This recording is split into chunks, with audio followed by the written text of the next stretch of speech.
అగ్రవర్ణాలతోనే కాకుండా మాలలతో కూడా మాదిగలు అణిచివేతకు గురవుతున్నారని ఆరోపించారు మోత్కుపల్లి నరసింహులు.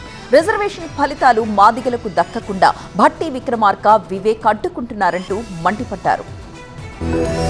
స్వాతంత్ర్యం వచ్చి 80 ఏళ్లు అవుతున్నా మాదిగలకి న్యాయం జరగటం లేదన్నారు సీనియర్ నేత మోత్కుపల్లి నరసింహులు. సూర్యాపేటలో మాదిగ మహాశక్తి ఆధ్వర్యంలో నిర్వహించిన మాదిగల ఆత్మీయ సమ్మేళనంలో ఆయన పాల్గొన్నారు. అగ్రవర్ణాలతోనే కాకుండా మాలలతో అణిచివేతకు గురవుతున్నామన్నారు. మంత్రి వివేక్ ఇంట్లో 3 పదవులు ఎలా ఉంటాయని మోత్కుపల్లి ప్రశ్నించారు. అంబేద్కర్ రాజ్యాంగాన్ని అడ్డుపెట్టుకుని వివేక్ కుటుంబం లబ్ధి పొందుతుందని విమర్శించారు. భట్టి విక్రమార్క కమిషన్ దందాతో కాంగ్రెస్ అధోగతి ఖాయమన్నారు. ఆయన్ని తక్షణమే కేబినెట్ నుంచి తప్పించాలన్నారు. ఆయన పదవిలో ఉంటే కాంగ్రెస్ మళ్లీ అధికారంలోకి రాదన్నారు. మాదిగోళ్ళ 3 సీట్లు తీసుకుంటే సిగ్గనిపిస్తుందా మీకు? ఏ రకంగా న్యాయం అని నేను అడుగుతున్నా.